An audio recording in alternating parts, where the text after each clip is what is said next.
On October 24, 2025, the Canadian government sent shockwaves through the auto industry, making a bold move that few saw coming. In a decisive action, Ottawa slashed the number of vehicles that Stellantis and General Motors can import from the US, without facing steep tariffs, instantly changing the landscape for cross-border auto trade.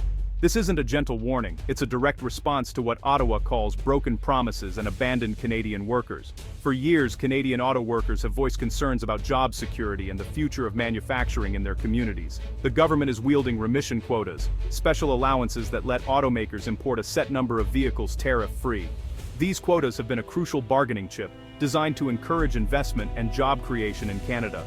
But these quotas were always conditional, tied to maintaining Canadian jobs and investment. Automakers agreed to these terms, in exchange for privileged access to the Canadian market. Now, with those commitments in question, Ottawa is cutting the quotas, halving Stellantis' allowance, and reducing GM's by 24%. The message is clear. Promises must be kept, or there will be real consequences. The move is a targeted strike, making it significantly more expensive for these companies to supply Canada with US-built cars. Consumers may soon feel the impact, as prices could rise and vehicle choices may shrink.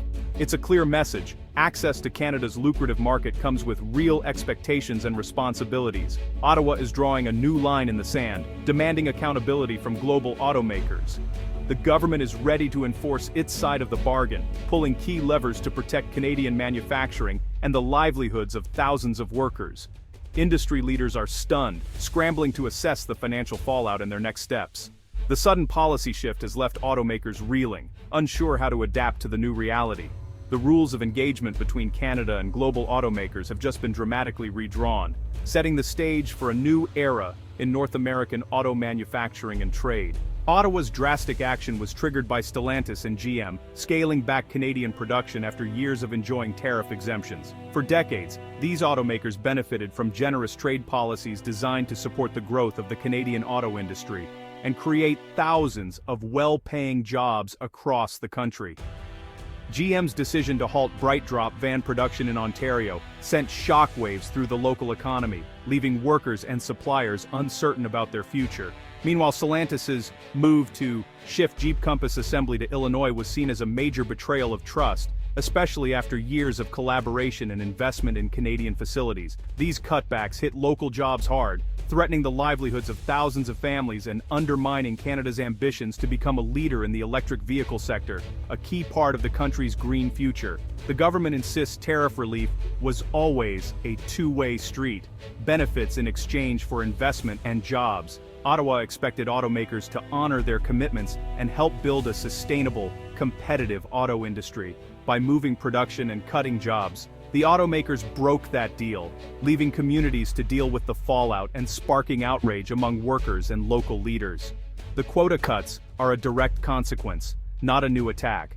They are a response to actions that undermined the spirit of partnership between industry and government. Ottawa is making it clear, trade benefits come with responsibilities, and accountability is non-negotiable.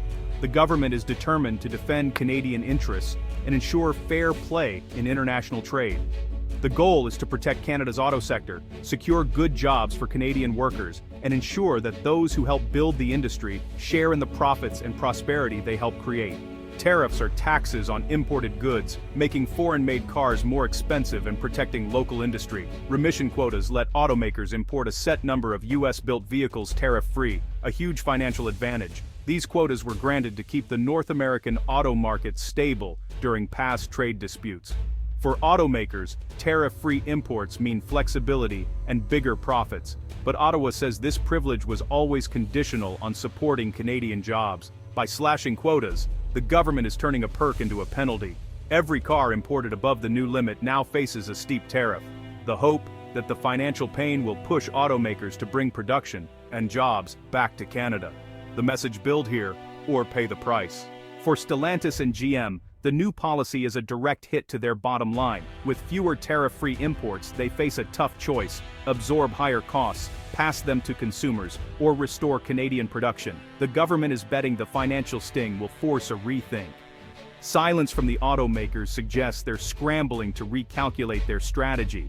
They must weigh the cost of tariffs against the cost of reinvesting in Canadian plants. the decision will shape their future in Canada and, possibly, across North America. For decades, automakers relied on seamless cross-border production. Now that model is under threat. Ottawa has changed the math, making it costly to prioritize U.S. plants over Canadian ones. The question, will they pay up or bring jobs back? Canadian consumers could soon feel the impact at the dealership. If automakers pass on new tariff costs, prices for U.S.-built vehicles may rise. The government's move aims to protect jobs, but it could make cars less affordable for families. The trade-off safeguarding Canadian industry versus higher costs for buyers. If automakers absorb the tariffs, prices might hold, but that's unlikely in a profit-driven market. Expect sticker shock on some models, while Canadian-built cars may become more attractive. The outcome depends on how Stellantis and GM respond. For now, car buyers should watch closely. These negotiations could hit their wallets soon. This standoff is part of a bigger North American trade war. U.S. America First policies have pushed automakers to invest south of the border, often at Canada's expense. Canada's quota cuts are a defensive move, signaling it won't let its auto sector be hollowed out. The industry's integrated supply chain is now threatened by rising protectionism on both sides. Automakers are caught in the middle, navigating competing national interests. Canada is also pursuing diplomatic solutions, but warns it's ready to fight for its share if talks fail. The goal, a fair deal that keeps investment and jobs in Canada. The message to Washington and Detroit, Canada won't be sidelined. The future of the North American auto industry hangs in the balance. The government's move has sparked fierce debate across Canada. Unions cheer the crackdown, seeing it as overdue protection for workers and communities. Industry groups largely support the policy, calling it vital for Canadian manufacturing's survival. The Conservative opposition blames the government for not securing stronger job guarantees earlier. Critics warn of higher prices and diplomatic fallout, while supporters say tough action is needed to keep jobs at home. The government is balancing worker needs, consumer costs, and international relations. The stakes are high, the future of a cornerstone industry, and thousands of livelihoods. Every major player has a different vision for Canada's auto future. This bold move marks a pivotal turning point for Canada's auto industry, signaling a new era of ambition and accountability. For decades, Canada has been a key player in North American car manufacturing, but now, the stakes are higher than ever before. Ottawa is making it clear. Trade perks and incentives will only be granted to companies that make real, tangible investments in Canadian jobs, infrastructure, and local plants. The message is simple: support Canadian workers, or risk losing access to valuable government support. The fate of thousands of skilled jobs now hangs in the balance, depending on how major automakers like Stellantis and GM choose to respond to these new policies and expectations. Their next move, whether to absorb additional costs, challenge the government's policy, or double down on their commitment to Canada, will set the tone for the industry for years, if not decades, to come. The government's firm stance sends a powerful message to all multinational corporations. Fulfill your promises to Canadian communities, or be prepared to lose the privileges and benefits you once enjoyed. This precedent will not only influence future trade deals, but also redefine Canada's role as a leader in global automotive manufacturing, setting higher standards for partnership and accountability.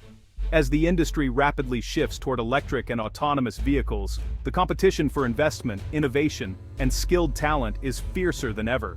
The choices made today will determine who leads tomorrow.